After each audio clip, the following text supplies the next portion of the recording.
Oh, the places I have been. That's where the magic happens.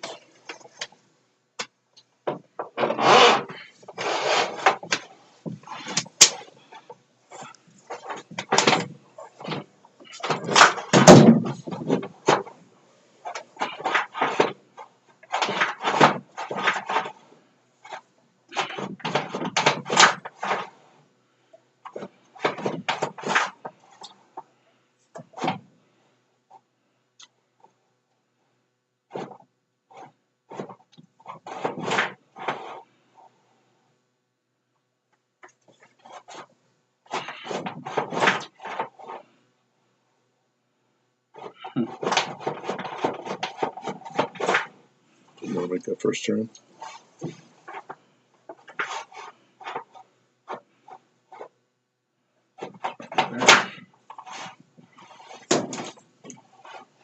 Hold tight. That's something blocking. It's just that first corner.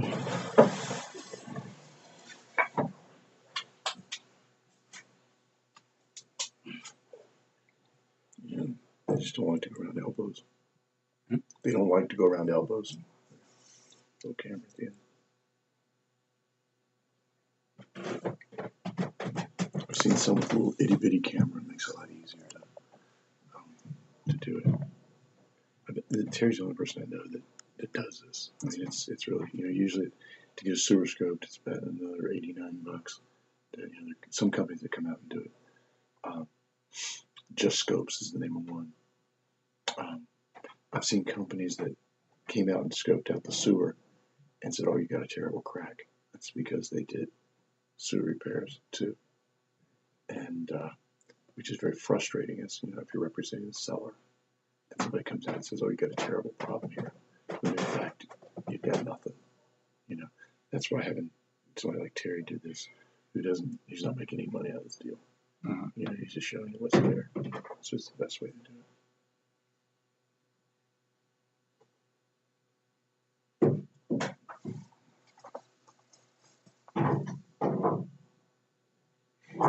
I had one over in Gun Barrel that we sold. The sewer line ran right under the driveway.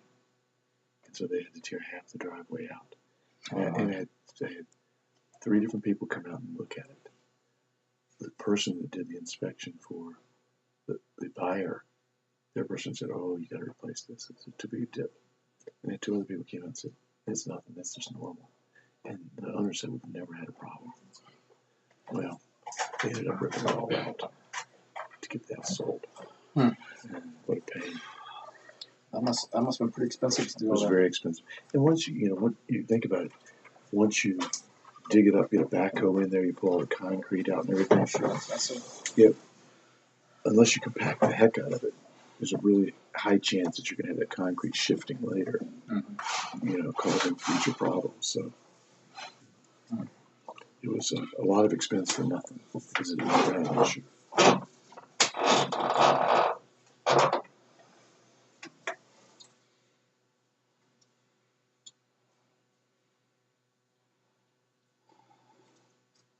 Now, what are you doing there, Terry? Is this a secret trick?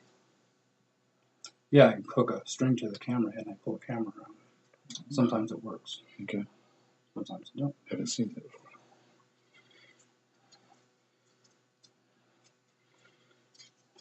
Like some of the older clay pipe, like an old analog mine, I'll run a whole length of string to pull over the offsets because all those have that flange. So sometimes it works. Sometimes it don't.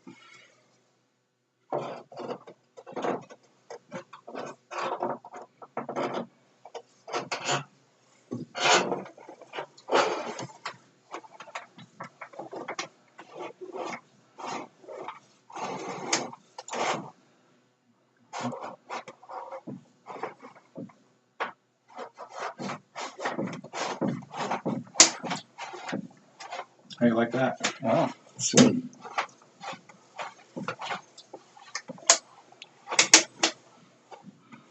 So you're based in Long Island too, Terry? Yep.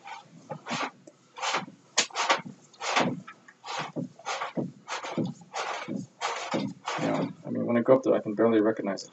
It's changed so much. So we got a belly here. You're going underwater there.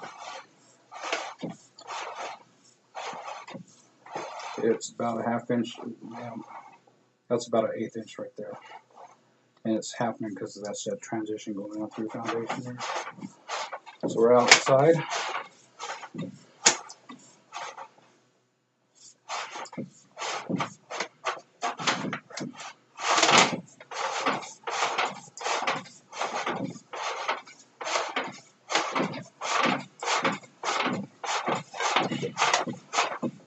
So plastic pipe there? Yep. Can you go flush the toilet in there? Sure.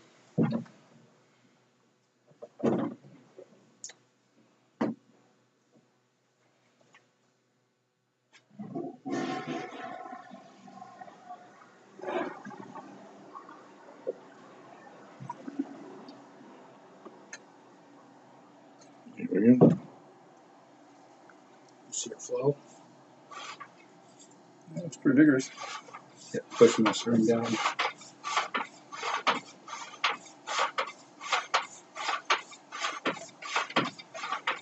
This Terry's not.